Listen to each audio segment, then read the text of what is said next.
E é algo que as pessoas até perguntam aqui, mas como questionar, né? Será que é blefe? Será que não é? Ô Josias, do ponto de vista político, tem um histórico, né, em relação a Bolsonaro, né? Tem um histórico.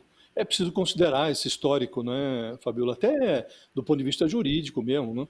Essa desculpa de que o Bolsonaro tentou violar a tornozeleira porque estava submetido estava sob o efeito de um surto psicótico provocado por uso de medicamentos. Isso não faz o menor sentido, não é? É uma desculpa esfarrapada, desconexa e até meio gasta. É esfarrapada porque não consegue vestir o desejo de fuga que já foi exposto pelo Bolsonaro anteriormente.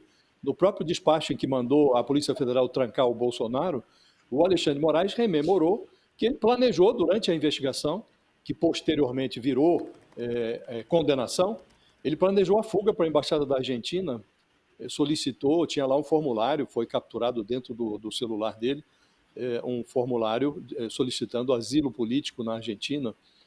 A alegação é desconexa, porque no vídeo que registrou a violação da tornozeleira, um vídeo que foi gravado ali na madrugada de sábado, Bolsonaro disse, meti o ferro quente de solda, por curiosidade. Menos de 24 horas, o curioso virou um paranoico, atormentado pela alucinação de que haveria, segundo a explicação do Bolsonaro, ele suspeitou que havia uma escuta implantada dentro da tornozeleira. O mais curioso é que surtos psicóticos, pessoas submetidas a surtos psicóticos, não costumam lembrar as coisas que aconteceram durante o surto. Mas o Bolsonaro se lembra de quase tudo. Muda as versões, mas ele sustenta que a memória estava em dia.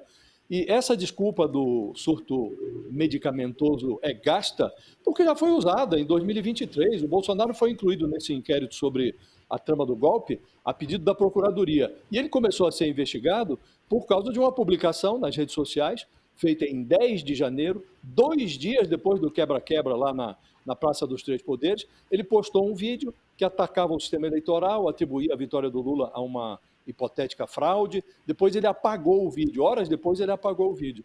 Ele estava nos Estados Unidos, tinha se refugiado lá para não passar a faixa para o Lula e declarou na ocasião que estava internado no hospital de Orlando para tratar de uma obstrução intestinal e disse que fez essa postagem por engano, porque estava sob efeito de medicamento.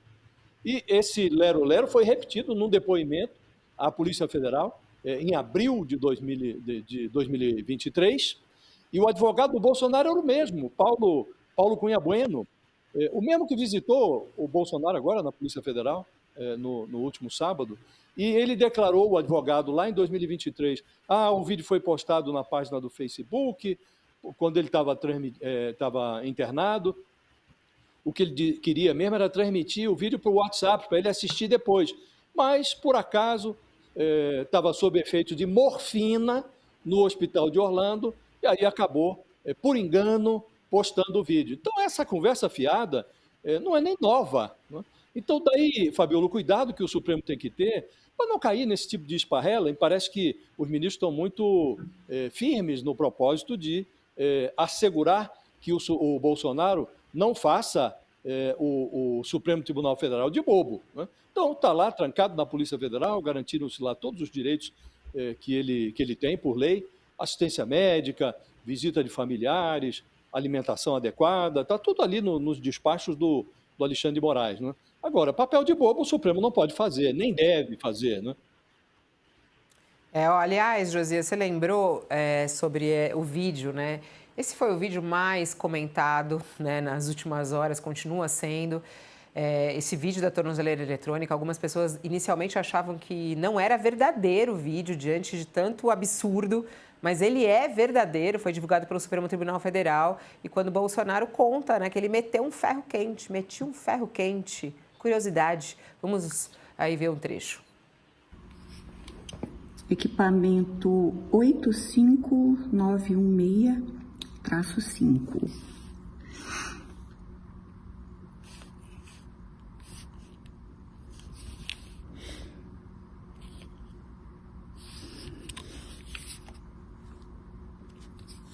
Você usou alguma coisa para queimar isso aqui? Não tinha ferro quente aí.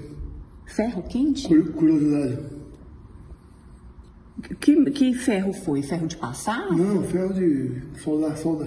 Ferro de solda, aquele que tem uma ponta? Sim. Tá certo. O senhor tentou puxar a pulseira também? Não. Não? Não rompi a pulseira, não, fica tranquilo. Tá. Pulseira aparentemente intacta, mas o case violado. Que horas que o senhor começou a fazer isso, seu Jair? Eu já final da tarde. Final da tarde? Tá certo. Essa tampa chegou a soltar ou não? Não. Tô limpando aqui, né? Boa noite, não. Tudo bom? Tudo jóia? É muito inacreditável isso, né, Josias? Ele fazer algo assim, ele disse que estava sozinho, que ninguém viu o que ele fez, mas que ele sabia manusear e ele tentando abrir. E aí a explicação que trouxeram é que quem divulgou esses vídeos foi a Secretaria de Administração Penitenciária, né, esse vídeo e essa conversa. E a gente ouve a voz dele no fundo. E ele diz, curiosidade, meti ferro quente por curiosidade. Aí depois, quando ele participou da audiência de custódia, aí veio a conversa que já tinha sido dita por aliados a jornalistas, de que ele estava em surto, né? Ele teve ali um surto e por isso acabou fazendo isso com a tornozeleira eletrônica. E aí ele repetiu isso. Agora, esses dois lados vão ser analisados pela justiça. Já foram agora, por Moraes e por Flávio Dino, né, Josias? Sem prejuízo de que mais tarde, porque a defesa vai insistir no pedido de prisão domiciliar, mais tarde o Supremo vai ter que analisar isso de forma mais detida, né? Mas nesse momento os fatos são muito eloquentes, né? E esse vídeo é muito esclarecedor. Esse vídeo foi gravado na madrugada de sábado, depois que soou na Secretaria de Administração Penitenciária, ali no setor que acompanha o monitoramento das tornozeleiras, soou ali o alarme de que havia um problema, uma violação na tornozeleira do Bolsonaro. Aí foram lá fazer a inspeção, isso de madrugada, né? E nessa inspeção, que foi providencialmente filmada, porque esse vídeo é muito esclarecedor de fato, o Bolsonaro estava com uma voz tranquila, parecia no seu estado mental muito normal, não aparentava nenhum tipo de surto, né? E aí ele diz que começou a tentar violar a tornozeleira com ferro quente de solda no final da tarde de sexta-feira e fez isso por curiosidade. Depois, preso na manhã de sábado, ele foi recolhido a uma sala da Polícia Federal, recebeu a visita de advogados, recebeu no domingo, inclusive, a visita dos médicos. Aí a versão foi remodelada. E na audiência de custódia, no domingo, o Bolsonaro vem com a versão do surto psicótico provocado pelo uso de medicamentos, um receitado por uma médica, sem conversar com outros 2 médicos da sua equipe. O efeito do medicamento o levou a sofrer um surto psicótico e aí muda a versão. Já não foi a violação, o início não foi já no final da tarde, mas em alta hora da noite, próximo da meia-noite, e a curiosidade virou psicose, virou surto provocado por remédios. Então, a versão é diferente. E o curioso, Fabiola, é que os profissionais da psiquiatria, e eu falei com um deles no final de semana, dizem que geralmente a pessoa que tem um surto psicótico não se lembra completamente do que aconteceu durante o surto, porque há uma perda da noção de realidade, o pensamento se desorganiza. Então, esses são os sintomas principais, centrais de um surto psicótico. Perda da noção da realidade, desorientação do pensamento, e depois a pessoa não costuma se lembrar, a não ser passado um determinado tempo, aí pode ter traços esparsos do que aconteceu, fragmentos de memória, mas o Bolsonaro não, ele se lembra de tudo,